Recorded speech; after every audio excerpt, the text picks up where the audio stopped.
This article is about the courage to be a constructivist in the classroom. It is written by Martin G. Brooks and Jacqueline Grannon Brooks. A little bit of background on the authors. Martin Brooks is an executive director of the Tri-State Consortium in the states of New York, Connecticut, and New Jersey. Jacqueline Grannon Brooks is a professor of teaching leadership at Hofstra University in New York. What is constructivism? Constructivism is a learning theory based around John Dewey and his idea of pragmatism.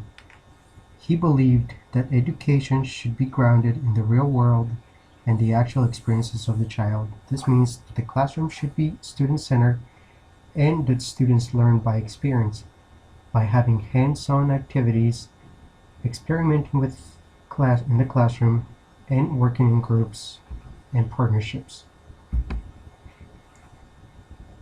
Constructivism in the classroom.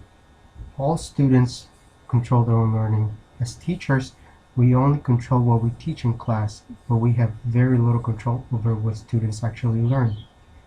Because of this, there are a few points that I want to make clear.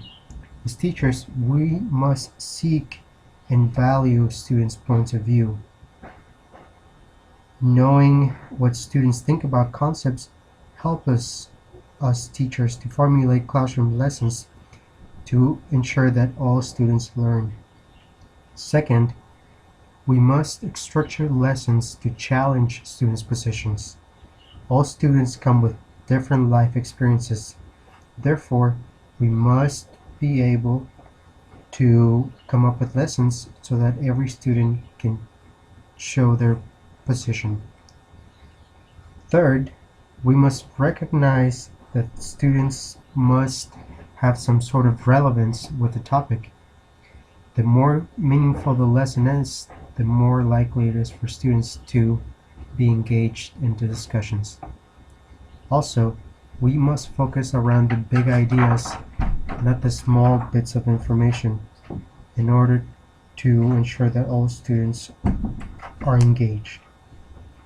Finally, we must assess student learning in the context of daily classroom investigation, not as separate events.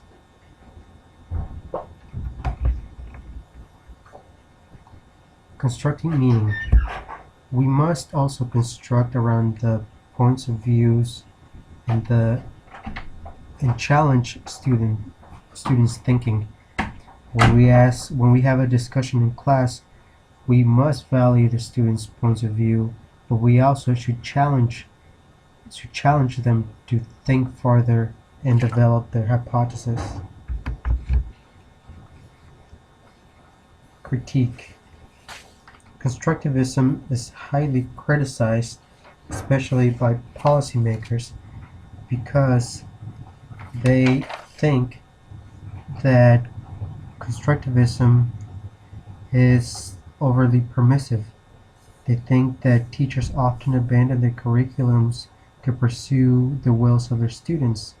They also think that constructivism lacks of rigor, which means that teachers cast aside information, facts, and basic skills embedded in the curriculum necessary to pass high-stakes tests.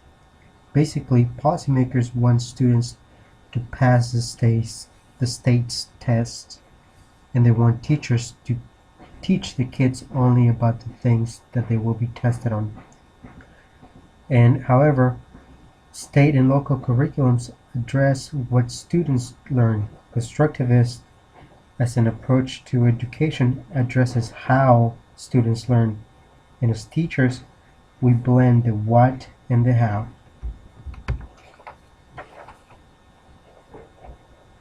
High stakes accountability. This basically means that some states have acknowledged that constructivism is good in the classroom, but some policymakers have denied schools to continue to do this because they say it's hard to assess students' learning in the classroom. Now, the future of constructivism is really up to us. We must construct, we must instruct our children and use daily work, points of view, supposition, projects, and demonstrations to assess what students know and what they don't know and go from there. We must also initiate discussions with teachers, administrators, parents, school boards, and students about the relationship between standards tests and the assessment test and our district's mission. We must also give students the freedom to think, to question, to reflect, and to interact with ideas, objects, and others. In other words, constructing meaning.